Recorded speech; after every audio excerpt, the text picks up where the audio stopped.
Well, let's see if we can get a little audience built up right here. Today, I'm over at my house here in Oklahoma, northeast Oklahoma, and I want to do a little live video, and I want to talk to you guys about some of the cool new things that we've got going on at Team Catfish. We just got back from the ICAST trade show this year, just last week, and I've got some neat things to talk to you guys about. Hey, look at all those likes, man. We love that when you guys hit the like button. I know a lot of you guys had to go back to work today, had a big weekend at 4th of July, but let's talk pretty quickly. You guys know I got a new boat, Charger V-Mag. You're going to see me fishing out of this boat a bunch. So I've got the getting ready to rig up the rods. So we got some new Driftmaster rod holders put on the boat right here, and you can see that big back deck. It is open for business, and it is open for catfishing. So let's go in here, talk a little bit about how to rig up a rod. Now, I've got some new rods, guys. I've been fishing with the same equipment for years and years. Some of this stuff I was fishing with was over 5 years old. So anyway, I've got some new Team Catfish spinning rods I'm gonna rig up today. We're gonna put line on them. We're gonna put reel on them. I'm gonna show you some tips about how to set this up so when you get out in the boat, it's a lot easier for you. But I wanna talk about the new Team Catfish caps. We've got a shade gray camo cap right here that will be added to the website before long. Got an awesome black shade camo cap coming to the website before too long. These are two new items that you're going to see at Team Catfish, and you're also going to see the Team Catfish monofilament return in 2020. So maybe this fall, maybe 2020, but we finally found a supplier that we're going to be able to get back to building tug-of-war monofilament. This is about all I've got left of the 20-pound mono right now from years ago when we manufactured it. So anyway, gonna have some new mono, and we're gonna have 4 flavors of fiber nuggets next year. We're gonna have power cheese, which is the original flavor. We're gonna have bait fish blood.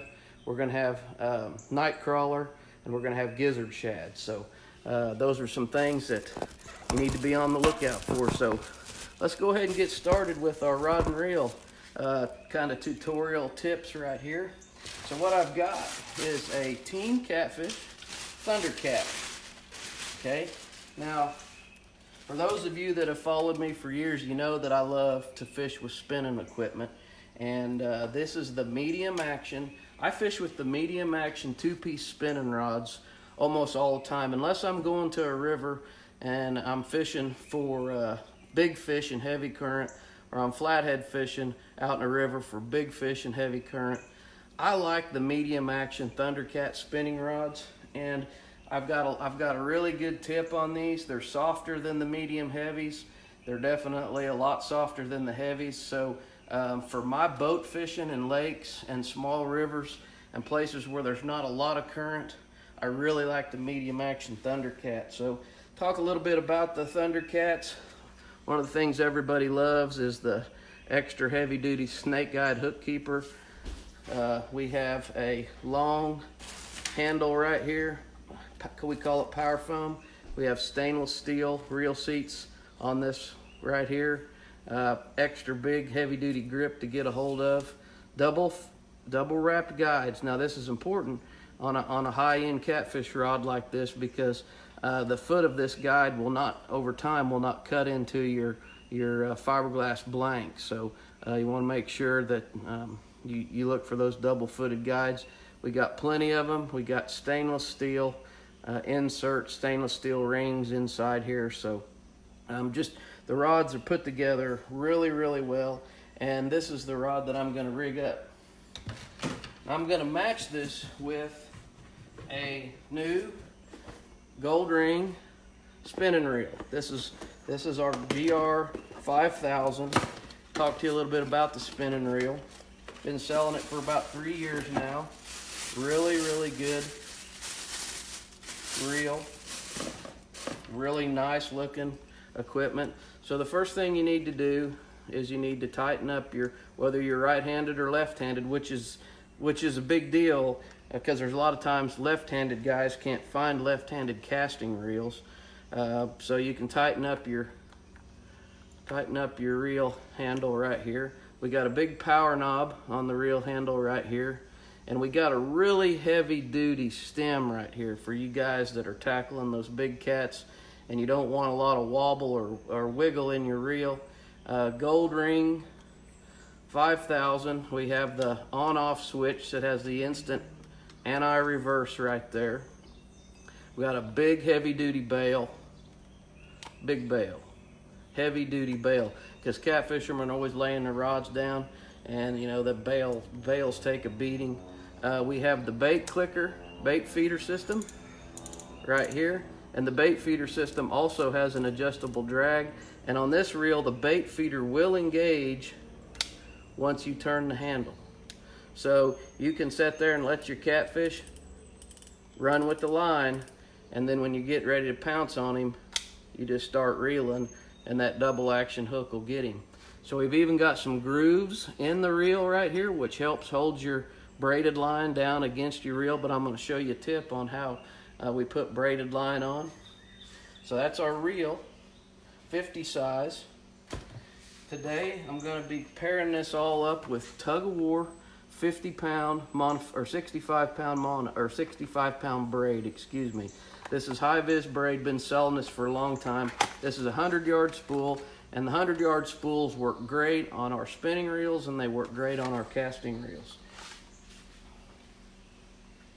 Get this all set up right here. So first thing I'm going to do, the reel has a UPC code and a piece of black plastic right here. So I'm going to take my pocket knife and just turn that up and just kind of trim that out of the way. Go ahead and peel that protective coating off. Since I've already tightened up my reel handle, I'm going to go ahead and drop the reel in the reel seat, and then I'm going to tighten it up. And you don't got to tighten these things down like with pliers and stuff, okay? These graphite reel seats that we got here, you know, snug on this nut right here is good enough. I've been using this stuff for years and years. You know, just snug it down real good. Make sure it's, you know, locked in there good and tight. And what I'm going to do from this point, I'm going to turn on my instant anti-reverse. Make sure my reel doesn't go backwards. Lay it down. I'm going to get out my tug of war braid. And I'm going to spool it. I'm going to start out here at the tip, and I'm going to go ahead and spool my reel up. But I'm going to go ahead and run it through all of the guides, because when I get out on the water, depending on which kind of terminal tackle I use, I want my rod to be already rigged up. I see a lot of people rig up their reels and they just go through the first guide right there closest to the reel, and then when they get out on the water, then they gotta go ahead and you know, put the line down through all the guides. So I've got my tug of war in my box right here, and I'll usually put something in the box right here to just kind of make sure that spool just pulls up like this. Now, one of the tips I've got for you that makes this a lot easier is go ahead and tie your knot in your line before you put it on your reel. So I like to tie what we call the clinch knot, or the old grandma's knot. I make a loop, okay?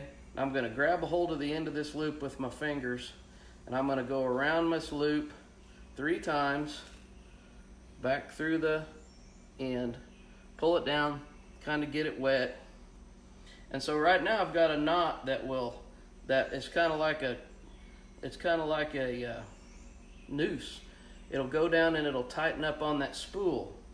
So one of the tips that I got for you is go ahead and open your spool like this, okay? And then drop that loop around your spool and tighten it up, okay? Pull it tight. All right, so that was pretty easy, but that's something that a lot of people struggle with, and I think that that's a tip that definitely can help you. So another thing that I'm doing is I'm going to go ahead and I'm going to put, since this is braided line going directly to the spool, I use a little bit of black tape, and I tape this around the line around the spool. Now what happens with braided line on spools when you don't put mono or you don't put black tape down, or the reel doesn't have a stud that you can tie directly to, after your line gets wet, your line will get tight when it's wet, and then it gets loose. And if it gets too loose, it'll spin on that reel. So if you're tying braid directly to a spool, if there's not a stud or a loop to tie right through the spool with, make sure you use some black tape, or you put down a few wraps of a monofilament. So I don't need much, just about 6-8 inches. I'm gonna tear that off, and I'll show you how I did this. Let me put my glasses on. I'm having to start to wear these now, guys, so I can see what I'm doing. And I leave this tag line from my knot. I leave it on, and this isn't the easiest position to do this in, because I'm trying to show you guys how I do it. So, but anyway, I'm going to wrap that tag in around my spool, maybe.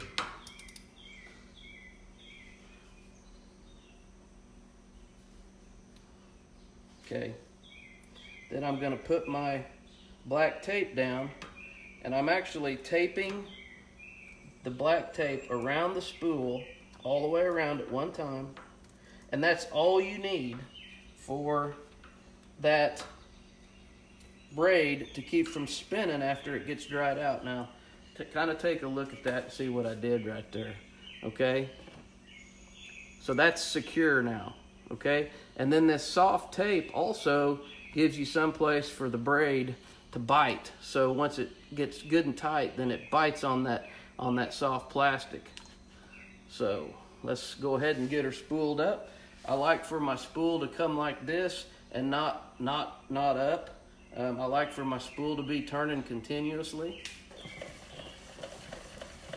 And again, this is 100 yards.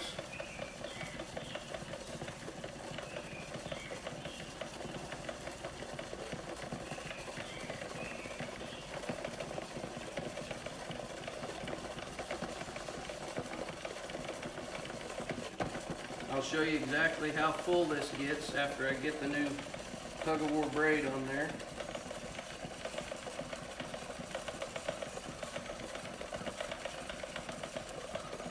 It's going to fill it up about 3/4 of the way full, which is exactly where you want it.